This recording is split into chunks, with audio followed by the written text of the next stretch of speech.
Programme दी investigation में भलीकार अॼोके दी investigation जो मौज़ू आहे नाज़रीन हैदराबाद जे हुसैनाबाद वारे इलाइक़े सां ताल्लुक़ रखंदड़ नींगरी नौरीन लगारी जी कहाणी। नौरीन लगारी सां छा वयो वापरियो गुज़िरियल 1.5 महीने जे अरसे खां वठी नाज़रीन नौरीन लगारी गायब आहे। हू लियाकत मेडिकल यूनिवर्सिटी जामशोरो में इल्मु पिराइण लाइ घरां निकिती हुई 10 फरवरी ते ऐं उन खां पोइ लाॻीतो उनजो पतो न पइजी सघियो आहे त हू किथे आहे, कहिड़े हाल में आहे। मुख़्तलिफ़ क़िस्म जा अफ़वाह गर्दिश करनि पिया नौरीन लगारी जे हवाले सां त हू गायब थियण खां पोइ दाइश में वई आहे। मुबैना तौर ते जेके आहे इंफॉर्मेशन सोशल मीडिया जी मार्फत या मुख़्तलिफ़ कानून लागू कंदड़ इदारनि वटां ज़रियनि जी मार्फत मिले पई। मीडिया में बि अहिड़ियूं स्टोरियूं रिपोर्ट थी रहियूं आहिनि त नौरीन लगारी दाइश जो हिसो बणिजी चुकी आहे ऐं शायदि हू परॾेह रवानी थी चुकी आहे। हैदराबाद मां हू लाहौर पहुती ऐं लाहौर मां पोइ अफ़गानिस्तान या शाम हली वई। उते हुनजो दौलत इस्लामिया सां कनेक्शन जुड़ी चुको आहे। ही अफ़वाहूं आहिनि जेके गर्दिश करनि पियूं मीडिया या सोशल मीडिया में, जॾहिं त नौरीन लगारी खे जनमु ॾींदड़ संदसि वालदेन जो मौक़िफ़ आहे त उन्हनि जी नियाणी कंहिं बि दहशतगर्द नेटवर्क सां ताल्लुक़ नथी रखे पर खेसि अगवा कयो वियो आहे ऐं कानून लागू कंदड़ इदारनि खे अफ़वाहूं पखिड़ण बजाए नींगरी जे गुम थियण जे हवाले सां शफ़ाफ़ जांच करे हक़ीक़तुनि खे मंज़र आम ते आणणु घुरिजे। असुलु सच छा आहे, इन वाक़े पुठियां के लिकल किरदार आहिनि त कहिड़ा आहिनि, काॾे गायब थी वई नौरीन लगारी? छा वाक़े उहा दहशतगर्द नेटवर्क जो हिसो बणिजी चुकी आहे या इहे समूरा अफ़वाह आहिनि ऐं नौरीन सां का वार्ता ई ॿी पेश आई आहे? अॼोके प्रोग्राम में जे पहिरें सेगमेंट में असां जाइज़ो वठंदासीं इन समूरी सूरत हाल जो ऐं इन हवाले सां नाज़रीन असां पहिरियां तव्हांखे ॿुधाईंदासीं नौरीन लगारी जे वालिद प्रोफेसर डॉक्टर अब्दुल जब्बार जो मौक़िफ़ त हुनजो पंहिंजी नींगरी जे गायब थियण जे हवाले सां छा मौक़िफ़ आहे। अचो तव्हांखे ॿुधायूं प्रोफेसर डॉक्टर अब्दुल जब्बार जी मीडिया सां कयल ॻाल्हि ॿोल, छाकाणि त अब्दुल जब्बार पाण सिंध यूनिवर्सिटी जामशोरो में प्रोफेसर आहे। केमिस्ट्री वारे शोबे में हू ॿारनि खे पढ़ाए थो। पंहिंजी नियाणी जी गुमशुदगी वारे मामले खे हू कीअं पियो ॾिसे, अचो तव्हांखे ॿुधायूं।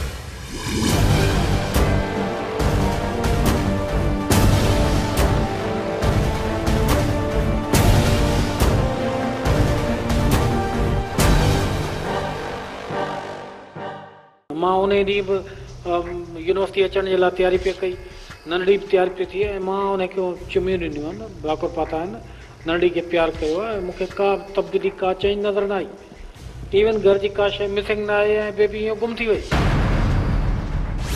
मूंखे कंहिं ते बि को शक कोन्हे जो मां इहो ॿुधायां थो बाबा हीअं थियो त ज़रूरु किडनैपिंग आहे। पोइ यूनिवर्सिटी वेंदे या ईंदे बहरहाल हिते ई थियो आहे। हुसैनाबाद घर खां निकिरण खां पोइ इहा शइ थी आहे, को राब्तो न थियो आहे ऐं अॼु ताईं सरफेस ते न आई आहे नंढड़ी मुंहिंजी। समूरा अफ़वाह पंहिंजी जाइ ते नाज़रीन, पर नौरीन लगारी जे वालिद प्रोफेसर डॉक्टर अब्दुल जब्बार लगारी जो मौक़िफ़ आहे त संदसि नियाणीअ ते दहशतगर्दीअ वारो लेबल न लॻायो वञे बल्कि कानून लागू कंदड़ इदारनि खे मामले जी शफ़ाफ़ जांच करणु घुरिजे।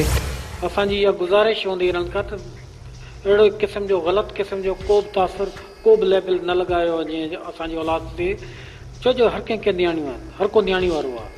अॼु जेकर इहा शइ आणींदो अहिड़े ग़लति क़िस्म जी त ज़ाहिर आहे इन जो नतीजा असांजी सोसाइटी एज़ अ होल भोगींदी, न कि सिर्फ़ु जेको आहे को हिकिड़ो माउ ऐं जेको आहे को पीउ, बल्कि उन घर खां अलावा ई पूरे मुआशरे जो मसइलो आहे। नाज़रीन, प्रोफेसर अब्दुल जब्बार लगारी जो इहो बि चवणु आहे त संदसि नियाणी नौरीन सोशल मीडिया ते दहशतगर्दनि जी हिमायत में का बि मुहिम न हलाई हुई ऐं इन हवाले सां जेको तासुर आहे मीडिया में क़ाइमु थियल त संदसि नियाणी फेसबुक ते या सोशल मीडिया में दहशतगर्दनि जी हिमायत कंदी रही आहे, इहो तासुर बि ग़लति आहे।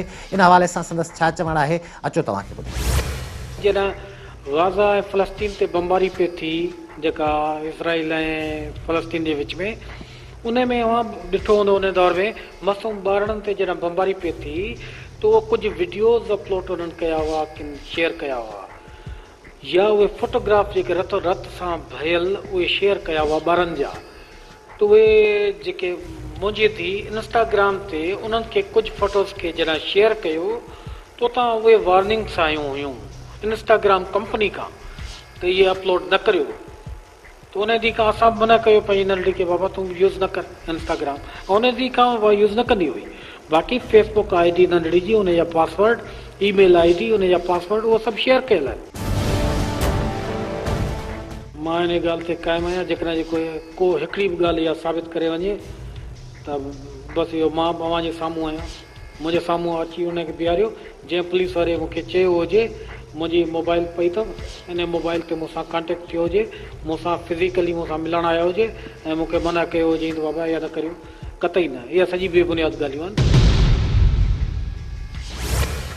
1.5 महीने खां वठी ग़ाइब नौरीन लगारी जे वालिद प्रोफेसर डॉक्टर अब्दुल जब्बार लगारी जो वाज़े ऐं चिट्टो मौक़िफ़ आहे त संदसि न्याणी इंतिहा पसंद टोले वटि न पहुती आहे, पर हुनखे अगवा कयो वियो आहे। साणसि छा वहियो वापरायो आहे, इन हवाले सां कानून लागू कंदड़ इदारा पंहिंजो किरदारु अदा करनि ऐं नौरीन लगारी किथे आहे, कहिड़े हाल में आहे, खेसि ॿुधायो वञे ऐं नौरीन लगारी जे हवाले सां मामलनि खे इन्वेस्टिगेशन वसीले चिट्टो कयो वञे। जेको NC कटराई त मतिलबु त माना मुंहिंजे तरफ़ां त जेका फॉर्मेलिटी आहे उहा मां पूरी कई, इनखे मां लिकायो न। हाणे इहो फर्दर कमु त मां छॾियो पुलिस ते ऐं CPLC वारनि ते, त हू जेको बि इंफॉर्मेशन मूंखे ॾींदा ज़ाहिर आहे मुंहिंजे लाइ मुंहिंजी सेटिस्फेक्शन जे लाइ सही हूंदी। जहिड़ा मां ॾिठो कुझु ॾींहंनि खां पोइ पुलिस थधा थी विया पुलिस वारा, त पोइ मां वरी जेको आहे मिलियुसि DIG साहब सां, उते एक्चुअल में इहा शइ वरी हाईलाइट। मां 2 दफ़ा LMC अथॉरिटीज़ सां वियो आहियां ऐं मां लख शाबस ॾिनो पंहिंजे सिंध यूनिवर्सिटी जे वाइस चांसलर खे, डॉक्टर प्रोफेसर जेको आहे फ़तेह मोहम्मद बुरफ़त साहब, उनखे मां उन ई ॾींहुं इंफॉर्म कयो ऐं उनखे लख शाबस आहे। उन ई ॾींहुं मूंखे यकीन दयानी कराई त अदा ही तुंहिंजी न्याणी न आहे, ईअं सम्झो मुंहिंजी न्याणी आहे। ऐं मां बि इहो सॼो अथॉरिटीज़ के एडमिनिस्ट्रेटिव जेके ऑफिसर्स आहिनि मुंहिंजी जिन सां अप्रोच आहे मां उन्हनि खे अप्रोच करियां थो ऐं वाक़ई उन कयो। उन खां पोइ मूंसां राब्ता बि थिया, लेकिन जेको कमु चुरणु खपे आहे मां इहो त चवां नतीजा ख़ेज़, उहो नतीजा ख़ेज़ हाणे वञे पियो थिया। नाज़रीन, नौरीन लगारी जे वालिद जी ॻाल्हि ॿोल मां ॿुधी। संदसि चिट्टो मौक़िफ़ आहे त हुनजी न्याणी दहशतगर्दनि सां कंहिं क़िस्म जो ॻांढापो रखंदड़ न हुई, हू ओचितो ग़ाइब थी आहे ऐं उन जे वालिद खे जेको शक या वहम आहे उन मूजिबि त हूअ अगवा थी वई आहे। यकीनन हीअ जेका पुरस्रार कहाणी आहे नाज़रीन नौरीन लगारी जे ग़ाइब थियण वारी, उन कहाणीअ सां लाॻापियल केतिरा ई सुवाल आहिनि जिन जा हींअर ताईं जवाब न मिली सघिया आहिनि। वॾे में वॾा जेके इंकिशाफ़ ख़ुदि पुलिस ऑफिसर कंदा रहिया आहिनि, उहे हिक ॿिए जे ज़िद में ईंदड़ इंकिशाफ़ आहिनि। हिकिड़ो ऑफिसर इहो मौक़िफ़ अख़्तियार करे पियो त नौरीन लगारी यूनिवर्सिटीअ मां रवानी थियण खां पोइ हिकु बस सर्विस वसीले लाहौर पहुती हुई ऐं लाहौर मां गुम थी वई, जॾहिं त ॿी जेका पुलिस जी इंफॉर्मेशन आहे उहा इहा बि आहे त बाद में नौरीन लगारी जो जेको सेल नंबर हुयो उहो हैदराबाद जे हिकु इलाइक़े मां ट्रेस थियो, उते खुलण खां पोइ बंदि थी वियो। अञा ताईं अजब वारी सूरत हाल क़ाइमु आहे त नौरीन लगारी आहे किथे, उन सां वहियो वापरियो छा आहे, छा हू वाक़ई बि दहशतगर्दनि जे नेटवर्क जो हिसो बणिजी ॾेह छॾे परॾेह में हली वई आहे। ऐं सोशल मीडिया ते जेको हिकिड़ो मैसेज फेसबुक ते उन जे नाले सां ॻंढियो पियो वञे, उन मैसेज जे हवाले सां कहिड़ी इन्वेस्टिगेशन हींअर ताईं थी आहे, इहे समूरा ई सुवाल आहिनि जिन जो जवाबु अञा ताईं न मिलियो आहे। ऐं पुलिस ऑफिसर्स इन हवाले सां वाज़े मौक़िफ़ अख़्तियार करण खां बि हाणे कीबाइण लॻा आहिनि।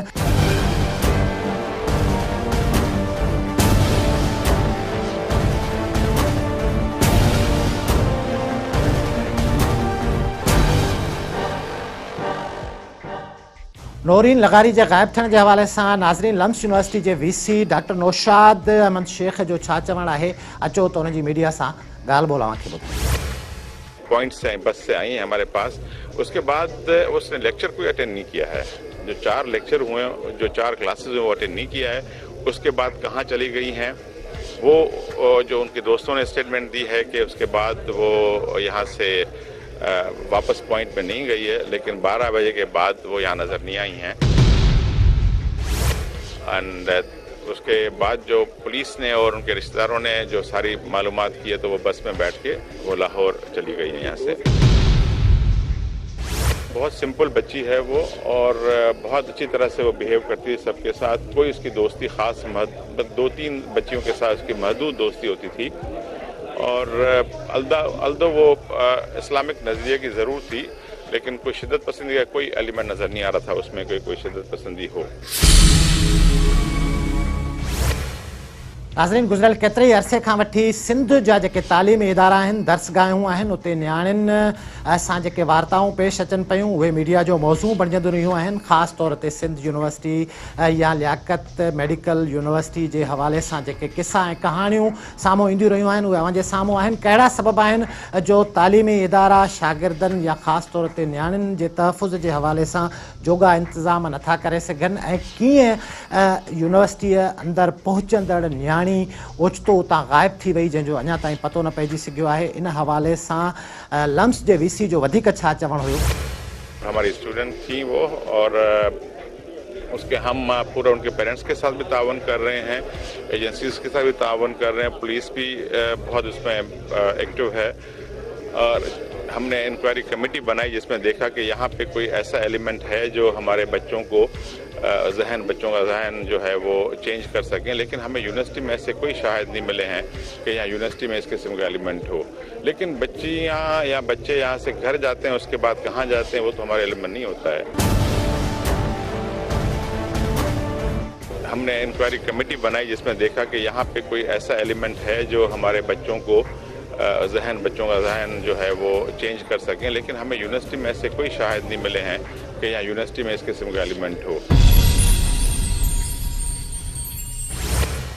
नाज़रीन, वेझे माज़ी खां वठी सिंध जी दर्सगाहुनि अंदरि तालीम हासिल करण लाइ घरां निकिरंदड़ नियाणियूं मुख़्तलिफ़ अणवणंदड़ वाक़ियनि जो शिकार थींदियूं रहियूं आहिनि। कहिड़ा सबब आहिनि जो असांजा तालीमी इदारा नियाणियुनि लाइ महफ़ूज़ न रहिया आहिनि ऐं कहिड़ा कारण हुआ जो यूनिवर्सिटी अंदरि पहुचंदड़ नौरीन लिगारी ड्रामाई अंदाज़ में उतां ग़ाइब थी वई? न त यूनिवर्सिटी जी इंतिज़ामिया कुझु करे सघी ऐं न ई वरी वीसी लम्स हींअर कुझु ॿुधाइण जी पोज़ीशन में आहे। शागिर्दनि जी सिक्योरिटी जे हवाले सां यूनिवर्सिटी में कहिड़ा इंतज़ाम हुआ? गर्ल्स हॉस्टल तो हमने बिल्कुल ही अलग कर दी हैं। जो 5 गर्ल्स हॉस्टल में किसी को अलाउड नहीं है, बाहर से कोई गाड़ी भी अलाउड नहीं होती है। इनसाइड हम सीसीटीवी कैमरा हॉस्टल के अंदर नहीं लगा सकते, बाहर से लगी हुई हैं जो हमारे सारा कंट्रोल रूम से नज़र आता है कि कौन बाहर से गया कौन आया। लेकिन इनसाइड बिकॉज प्राइवेसी होती है, हम सब जगहों पे ऐसी कैमरास नहीं इंस्टॉल कर सकते, लेकिन हमारे पास 90 से ऊपर कैमरा सारी यूनिवर्सिटी में लगे हुए हैं जो हम सारा मॉनिटर करते रहते हैं। कोशिश हमारी ये होती है कि सिक्योरिटी को हम जितना फुल प्रूफ बनाएं वो बेहतर है कि हमारी सिक्योरिटी बेहतर हो।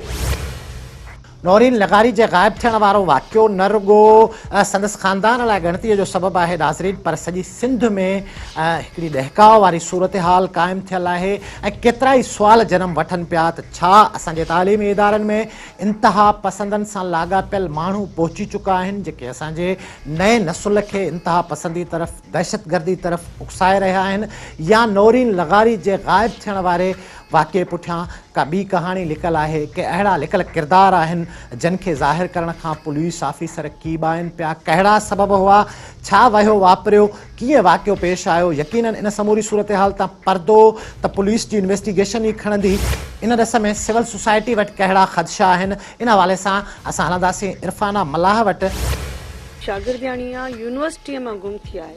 जॾहिं हू घरां निकिती आहे 11 बजे ताईं यूनिवर्सिटी में मौजूदु रही आहे। हुनजूं साहेड़ियूं हुनजूं क्लास फेलो ॿुधाइनि थियूं त 11 बजे ताईं हिते ई हुन क्लास अटेंड कया आहिनि। उन खां पोइ उहा छोकिरी मिसिंग आहे।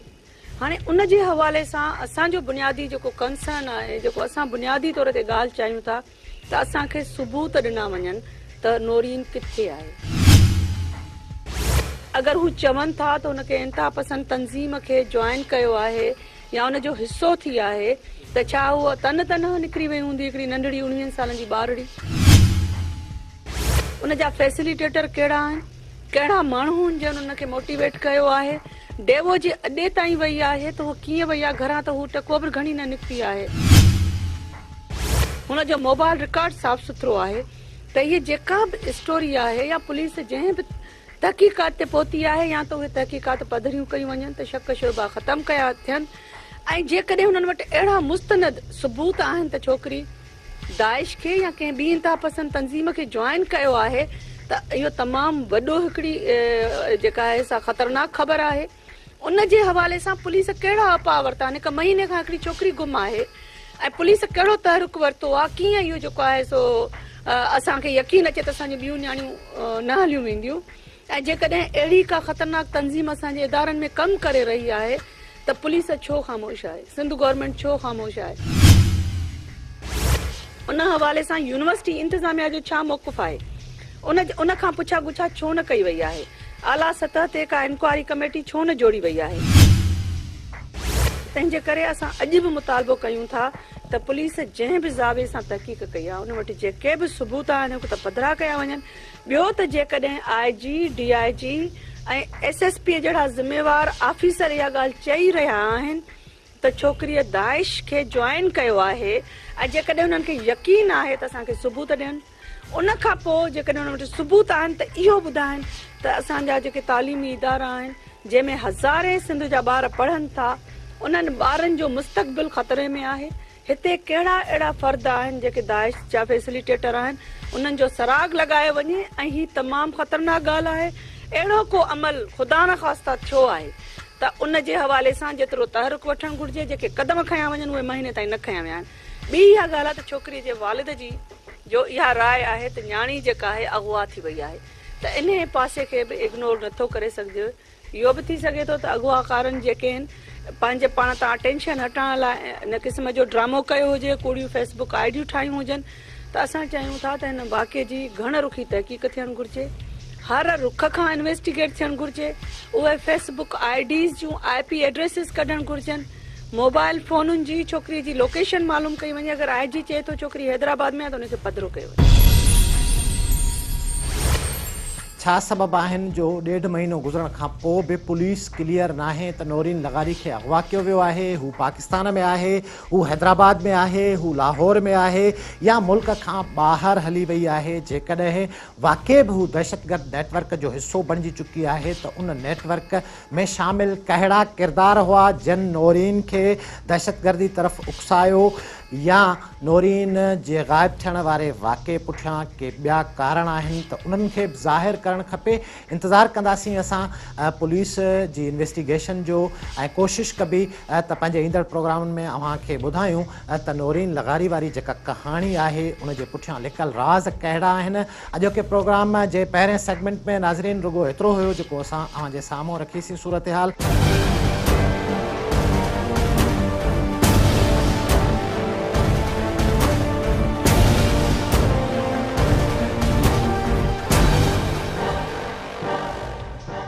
नाज़रीन हींअर वक़्तु थियो आहे ब्रेक जो ऐं ब्रेक खां पोइ ज़िक्र कंदासीं करप्शन कहाणी जो। तव्हांखे ॿुधाइबो त सिंध में करप्शन वारी जेका वबा आहे उहा केॾे वॾे पैमाने ते पखिड़िजी रही आहे।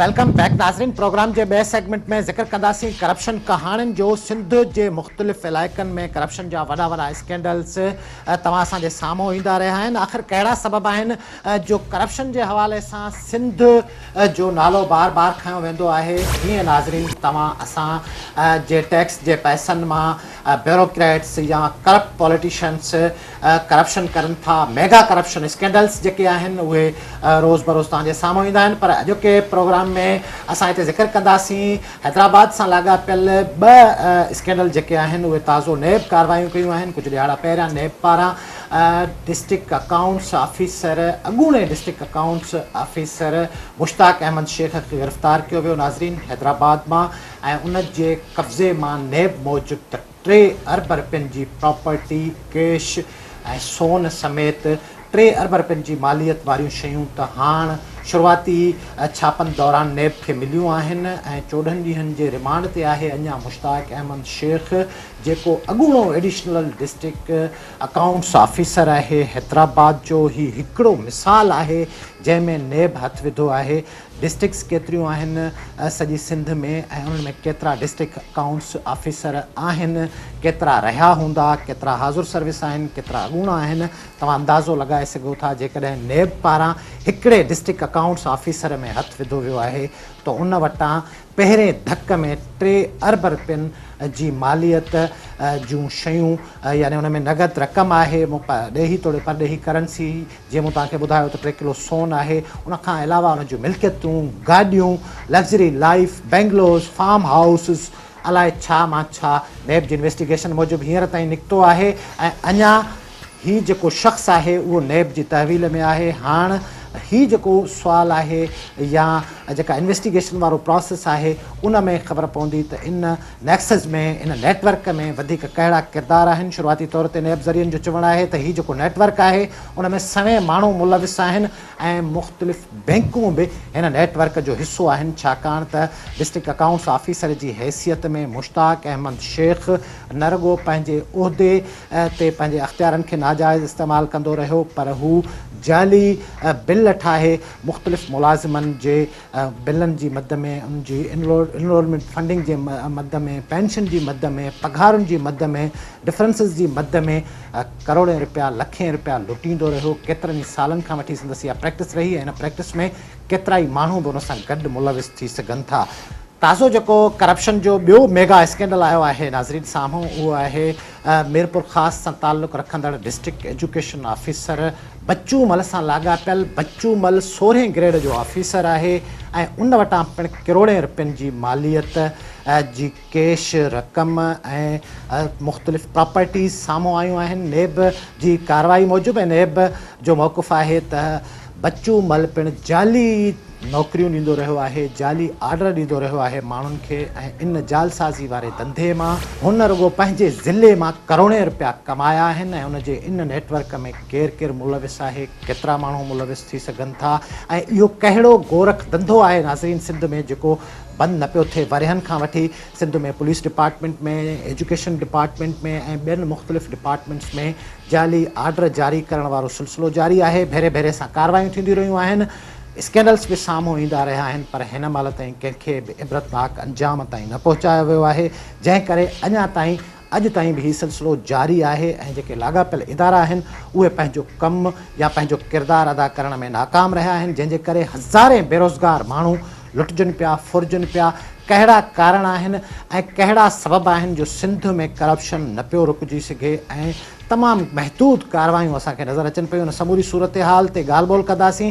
मूंसां गॾु स्टूडियो में मौजूदु आहे सिंध टीवी न्यूज़ जो चीफ रिपोर्टर ऐं सीनियर सहाफ़ी शब्बीर लाशारी, जेको ख़ासि तौर ते सिंध गवर्नमेंट खे डील कंदो रहियो आहे ऐं अहिड़ा जेके मामला आहिनि सिंध गवर्नमेंट जी फंडिंग सां लाॻापियल शब्बीर लाशारी जी नज़र मां गुज़रंदा रहनि था। शब्बीर, अव्हांखे भलीकार प्रोग्राम में। ही जीअं अव्हांजे इल्म में आहे त नेब जेके ताज़ो 2 कार्रवायूं कयूं आहिनि, इन ॿिन्ही कार्रवायुनि में 2 ऑफिसर्स नेब हिरासत में वरिता आहिनि। 3 अरब रुपया तमामु वॾी रक़म आहे जेका हैदराबाद में उन्हनि हिकु शख़्स वटां हथु कई आहे ऐं ॿियो जेको स्कैंडल आहे उहो बि करोड़नि सां लाॻापियल आहे। मजमूई तौर ते जेका करप्शन वारी किराए आहे उहा कीअं आहे ऐं जेके इदारा आहिनि ख़ासि तौर ते नेब आहे, शबीर या एंटी करप्शन आहे, हू छा पंहिंजो कमु करनि पिया हिते सिंध में? गाज़ी, जीअं तव्हां ॿुधायो त ही जेके अरबें रुपया जेके हथ आया आहिनि हिकिड़े डिस्ट्रिक्ट अकाउंट ऑफिसर खां, ऐं वॾी दिलचस्प ॻाल्हि उनमें इहा आहे त उते तव्हां जितां ही पहिरीं कार्रवाई न आहे, अॻु में बि जेकी वॾियूं कार्रवायूं थियूं आहिनि उनमें तव्हां ॾिसंदव त वॾे मिक़दार में वॾे जेको आहे सोन आहे तव्हांखे 2-2 किलो 3-3 किलो उहो उतां मिलंदो। करंसी जेका आहे जेकॾहिं पाकिस्तानी करंसी तव्हां वटि आहे ठीकु आहे, पर उतां तव्हां ॾिसंदव त सऊदी अरब जा रियाल तव्हांखे मिलंदा, कुवैती रियाल मिलंदा, डॉलर्स मिलंदा। इन जो मक़सदु आहे त हिकिड़ो तमामु वॾो वसी नेटवर्क आहे। जेकॾहिं पाकिस्तान मां ई का रुश्वत वठणी आहे या त पोइ ठीकु आहे, पोइ रुपयनि जे हिसाब सां पैसनि में उहे वठी सघजनि था, पर मक़सदु आहे त हिकु वॾी गेम आहे जो पैसा किथां ॿाहिरि फिरी गिरी अचनि था या उन्हनि पैसनि खे कन्वर्ट करे रियालनि जी सूरत में डॉलरनि जी सूरत में या ॿाहिरि मोकिलण जी का उनमें हूंदी आहे। छाकाणि त इन मां इहो बि अंदेशो आहे त जेके इहे एॾे वॾे मिक़दार में एॾे वॾे तइदाद में सोन जितां मिले थो या पैसा हथ अचनि था त उनजो मक़सदु आहे उहे जेके रियालनि ऐं डॉलरनि में उन्हनि खे कन्वर्ट करे ॿाहिरि मोकिलण जो मक़सदु इहो आहे त इन नेटवर्क जा कुझु वेठल माण्हू जेके आहिनि ॿाहिरि वेठल माण्हू बि आहिनि उन्हनि खे शायदि पंहिंजा जेके हिसा पती आहिनि उहे बि ओॾां मोकिलियूं वञनि थियूं। हिकिड़ी इहा ॻाल्हि आहे। ॿी ॻाल्हि इहा आहे त हीउ जेको करप्शन आहे सिंध में ख़ासि तौर ते तव्हां ॾिसंदव, रोड्स खातो हुजे, आबपाशी खातो हुजे, तइलीम खातो हुजे, पर खुराक खातो हुजे, कहिड़ो बि खातो हुजे, को खातो हींअर गाज़ी करप्शन खां वांदो न आहे। इवन एतिरे क़दुरु जो कुझु अरसो अॻु तव्हां ॾिठो हूंदो त जेके मुख़्तलिफ़ स्कूलनि जा जेके हेड मास्टर आहिनि उन्हनि खे बि गिरफ़्तार कयो वियो आहे। मुख़्तलिफ़ ऑफिसनि जे क्लार्कनि खे नेब गिरफ़्तार कयो, एंटी करप्शन गिरफ़्तार कयो। उन्हनि मथां करोड़े रुपयनि जी करप्शन जा इल्ज़ाम हुआ, करोड़े रुपयनि जूं जेके फंड हुया करोड़े रुपयनि जा, या जेके कूड़ा चेक कूड़ा बिल पास कराया ऐं उन्हनि माण्हुनि केतिरा अहिड़ा माण्हू आहिनि जिन एडमिट बि कयो, उन्हनि जा सबूत जेके आहिनि उहे बि हथाया। त मजमूई तौर ते इहो बिल्कुलु दुरुस्त आहे। इहो तासुरु वञे पियो त सिंध सरकार जा जेके खाता आहिनि अक्सर उन्हनि में करप्शन जेका आहे उहा घर करे वई आहे। बहितर हुकुमरानी नाले का शइ नज़र नथी अचे। सिंध सरकार खे इन तरफ़ ज़रूरु ध्यानु ॾियणो पवंदो, छाकाणि त तव्हां शबीर ही त हिकिड़ो परसेप्शन आहे न त सिंध सरकार जा जेके खाता आहिनि उहे करप्शन में मुलविस आहिनि। सिंध सरकार जो मौक़िफ़ जेकॾहिं तव्हां वठो त हू चवंदा त असांखे बदनाम कयो वियो आहे, ऐं जेकॾहिं कंहिं वटि प्रूफ आहिनि त हू कोर्टनि में वञनि। सिंध सरकार बिल्कुलु शफ़ाफ़ नमूने सां कमु करे पई। ख़ासि तौर ते एंटी करप्शन डिपार्टमेंट तव्हांखे हाणे सरगर्म नज़र अचे थो। ऐं मां हिकिड़ो सुवालु हिते तव्हांजे साम्हूं इहो बि रखंदुसि त नेब पारां जेकॾहिं हीअ कार्रवाई न कई वञे हा त ही 3 अरब रुपया हिकिड़े माण्हू वटां हथु न अचनि हा त असां अॼु शायदि हीउ ज़िक्र बि न करियूं हा। हीअ जेके इदारा आहिनि उहे कमु करनि बि अथा, पोइ बि माण्हुनि जो इन्हनि इदारनि ते वेसाह छो न आहे, ऐं कहिड़ा सबब आहिनि जो अॼु बि इहे सुवाल उथनि पिया त नेब पारां जेकॾहिं हीअ माण्हू खयां विया आहिनि त छा इन्हनि जे ख़िलाफ़ जाइज़ कार्रवाई थींदी, ऐं छा वाक़ई इहे माण्हू पंहिंजे हतमी अंजाम खे या नतीजनि खे पहुचंदा। इहो जेको परसेप्शन आहे इहो केतिरे हद ताईं सही आहे? गाज़ी ॿ ॻाल्हियूं आहिनि इनमें। हिकिड़ी त इहा ॻाल्हि आहे त इहा ॻाल्हि क्लियर आहे त नेब हींअर ताईं जेके कार्रवायूं कयूं आहिनि उनमें ॿ शयूं। हिकिड़ो त असांजा जेके पॉलिटिशियन्स आहिनि उन्हनि ख़िलाफ़ कार्रवायूं पियूं थियनि। ॿियो उहे जेके मुख़्तलिफ़ उहिदनि मुख़्तलिफ़ कुर्सियुनि ते वेठल जेके ब्यूरोक्रेट्स आहिनि उन्हनि ख़िलाफ़ कार्रवायूं थियनि पियूं। ब्यूरोक्रेट्स ख़िलाफ़ जेके कार्रवायूं थियूं आहिनि उन्हनि में सग समेत जेके आहिनि उहे शयूं असांखे नज़र आयूं आहिनि, मीडिया जे साम्हूं ॾेखारियूं हुयूं, ऐं उनजी जेका ज़िमेवारी आहे उहा बि बिल्कुलु सिधी रीति या अणसिधी रीति हितां जी जेका गवर्नमेंट आहे उन ते पवे थी। पर ॿी जेका ॻाल्हि आहे जेका पीपल्स पार्टी जेका किराए कंदी रही आहे त सिंध में रुॻो छो पियूं कार्रवायूं थियनि ऐं सिंध हुकूमत खे बदनाम करण जी कोशिशि कई पई वञे। ऐं इन ॻाल्हि में काफ़ी हद ताईं जेका आहे उहा सदाकत बि नज़र अचे थी। उहा उन करे जो छा करप्शन पंजाब में नथी थिए, KPK में नथी थिए, ॿियनि इलाइक़नि में नथी थिए, कार्रवायूं रुॻो हिते पियूं थियनि। ऐं उनखां अलावा सियासी तौर ते जेके मुख़्तलिफ़ असांखे केस नज़र आया, हिकु त हीअ जीअं ब्यूरोक्रेट्स जी जेका ॻाल्हि हले पई त सेक्रेटरीज़ खां वेंदे अकाउंटेंट ऑफिसर, हेड मास्टर, क्लार्कनि ताईं जेका हीअ रिश्वत हले पई, करप्शन हले पई, उन जा जेके आहिनि उहे समूरा सबूत बि असांखे मिलनि पिया। ॿियो जेके मुख़्तलिफ़ वक़्तनि ते नेब पारां कार्रवायूं कयूं जिन में कुझु सियासी शख़्सियतुनि खे, जंहिंमां तव्हां अली मर्दा शाह वारो जेको मिसाल आहे उहो वठी सघो था त उनजो जेको दी एंड छा थियो या उन सां छा वियो वापरियो, त उन मां जेको हिकिड़ो तासुरु जुड़े थो उहो बिल्कुलु ठीकु जुड़े थो त छा वफ़ाक़ी इदारनि खे सिर्फ़ु कार्रवायूं हिते सिंध में ई करणियूं आहिनि, ऐं जेकॾहिं सिंध में करणियूं आहिनि त छा रुॻो पीपल्स पार्टी जे ख़िलाफ़ ई करणियूं आहिनि। ॿिया जेके सूबा आहिनि उन्हनि अंदरि जेके वेठल जेके हुकुमरान आहिनि उहे करप्शन में मुलवस न आहिनि। जेकॾहिं नेब वाक़ई ॿ अखियाई करे थी, उन मां इहो साबित बि थिए थो, पोइ त ही नेब जूं जेके कार्रवायूं आहिनि उन्हनि ते ज़रूरु आङिरियूं खॼंदियूं, ऐं जेकॾहिं नेब खे आङिरियुनि खॼण खां पाण खे बचाइणो आहे त बिल्कुलु इक्वली जेके आहिनि उहे कार्रवायूं करणियूं पवंदियूं। बिल्कुलु शबीर, नेब जो जेको किरदारु आहे उनजो सिंध में ऐं वफ़ाक़ में या पंजाब में उनजे किरदार में फ़र्क़ु नज़र अचे थो, उहो हर माण्हू महसूसु करे थो। पर हिते जेका ॻाल्हि आहे ब्यूरोक्रेसी खे मजमूई तौर ते त पाण इहो इल्ज़ाम नथा ॾेई सघूं त हू करप्शन में इन्वॉल्व आहिनि। ब्यूरोक्रेसी में केतिरा ई माण्हू अहिड़ा बि आहिनि जेके वतन दोस्त आहिनि ऐं पंहिंजूं ज़िमेवारियूं ईमानदारी सां अदा करनि पिया। पर हीउ जेको तासुरु आहे सिंध में ऐं सिंध जी जेका हालत आहे मुख़्तलिफ़ ज़िलनि जी, या हीउ जेको हिकिड़ो मिसाल पंहिंजे साम्हूं आयो आहे त हिकिड़ो डिस्ट्रिक्ट अकाउंट जो ऑफिस जो माण्हू जेको 18 या 17 ग्रेड जो ऑफिसर आहे, उन वटि जेकॾहिं 3 अरब रुपया मिलनि था त बाक़ी कहिड़ी भेल थी हूंदी सॼी सिंध में तव्हां सम्झो था बिग सीनियर रिपोर्टर त हीउ जेको हाणे माण्हू पकड़ियो आहे त तव्हांखे केतिरो यकीन आहे त हिन माण्हूअ खे सज़ा मिलंदी ऐं इहो पंहिंजे मंतकी अंजाम ते पहुचंदो? हिन वक़्तु ताईं ने बि जेके बि कार्रवायूं कयूं आहिनि सिंध में ख़ासि तौर ते वॾियूं वॾियूं कार्रवायूं जेके बि थियूं आहिनि असांखे यादि नथो बीहे त को उहो केस मंतकी अंजाम ते पहुतो हुजे।